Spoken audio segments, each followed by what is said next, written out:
Bonjour, je m'appelle Jean de Martine. J'ai travaillé avec Jean-Baptiste Colbert à l'Académie française à Paris en France pendant les années 1665 à 1685. On est devenus de bons amis à notre travail et il me parlait de son nouveau poste avec le roi français Louis XIV. J'ai appris que le Code noir avait été préparé par Colbert à la demande de Louis XIV. Le Code noir déterminait les droits du propriétaire sur son esclave. À l'origine, il a été destiné aux colonies françaises, les Antilles, Guadeloupe et l'île Bourbon. Le code a été inventé à cause du commerce dans les colonies françaises, donc il y avait beaucoup d'esclaves. Louis XIV a pensé qu'il avait besoin de faire des règles pour organiser le commerce des esclaves et la production du sucre avoir de l'argent. Colbert me demandait souvent mon opinion, mais il ne la considérait jamais avant d'écrire chaque article. Je vais vous parler de certaines règles du Code noir. Le Code noir était l'ensemble des 60 articles qui régissaient les esclaves dans les colonies.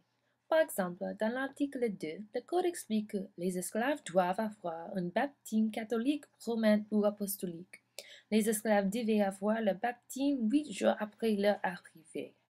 Également, selon l'article 38, l'esclave fugitif qui a été en fuite pendant un mois à partir du jour où son maître a signalé à la police aura les oreilles coupées et sera marqué d'une fleur de lys sur une épaule.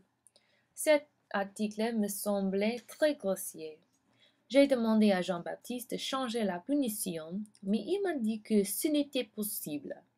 Selon l'article 12, les enfants qui naîtront du mariage entre esclaves seront esclaves et appartiendront aux maîtres des femmes esclaves et non à ceux de leur mari si le mari et la femme ont des maîtres différents. J'ai détesté ça aussi. J'ai voulu que Jean-Baptiste fasse une règle pour que les familles restent ensemble, mais encore, il m'a dit que ce n'était pas un choix. À mon avis, l'importance du code noir était pour forcer les esclaves à rester à la place. Si on regarde l'article 16, défendant parallèlement aux esclaves appartenaient à différents maîtres de s'attriper le jour ou la nuit sous prétexte de noces ou autrement. On pourrait trouver que le code était très sérieux avec ses règles. Cet exemple montre que la punition minimale est un fouet. Le code noir était également pour les hommes blancs une façon de maintenir la pouvoir et leur autorité. Nous apprenons par l'article 33 que l'esclave qui aura frappé son maître ou sa maîtresse ou le mari de sa maîtresse ou leurs enfants avec contusion ou effusion de sang ou au visage sera puni de mort. Ces deux articles, 16 et 33, étaient terribles parce qu'ils ont ratifié la maltraitance et la mort des personnes. L'importance du code noir n'était pas positive, mais sa contribution était pour établir des autres règles pour d'autres esclaves dans le futur. Par exemple, le code noir a permis la voie pour les droits ségrégationnistes comme aux États-Unis, c'est regarder les noirs à l'écart des blancs. C'était une façon qui donnait l'impression d'égalité aux noirs, mais toujours les noirs étaient inférieurs. Le code noir a été réédité au XVIIIe siècle et il a contribué à la création d'une autre version du code noir et s'est propagé aux États-Unis en Louisiane. De nos jours, il n'existe plus l'esclavage, mais il existe d'autres formes d'esclavage. Premièrement, on peut comparer le code noir aux lois américaines, comme le compromis de 3/5 qui donnera aux Noirs le droit de voter, mais le vote n'était pas entier. Le droit de vote était 3/5 d'une personne.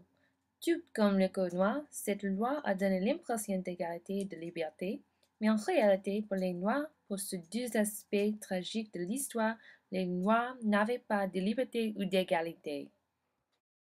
Deuxièmement, le Code noir rappelle la ségrégation en Amérique où il y avait l'idée d'égalité, mais vraiment c'était la séparation des Noirs et des Blancs. Par exemple, les Blancs et les Noirs avaient la même liberté, et je dis liberté entre guillemets, mais il y avait un côté pour les Blancs et un côté pour les Noirs.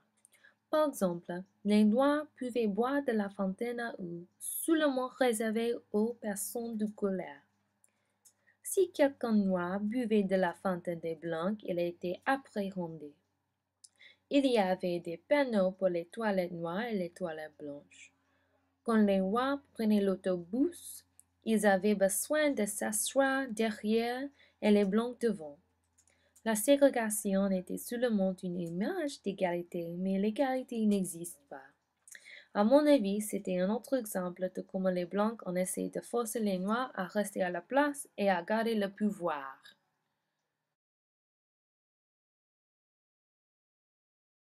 Troisièmement, la tragédie aujourd'hui n'est pas l'esclavage des Noirs, mais l'esclavage des jeunes, des garçons et des filles.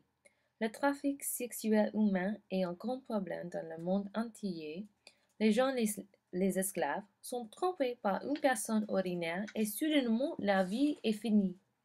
Souvent, il y a une préposition de travail parce que la plupart des victimes du trafic sexuel humain viennent d'une famille très pauvre.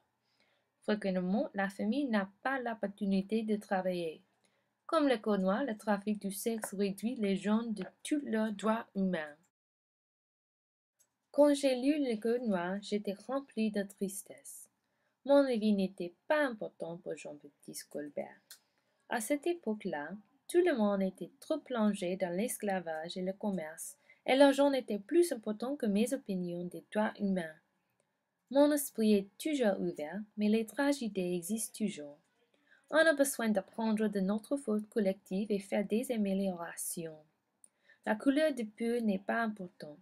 L'important est la qualité de vie et le bonheur pour chaque personne. J'espère que vous avez appris que la vie des esclaves n'était pas juste et que tout le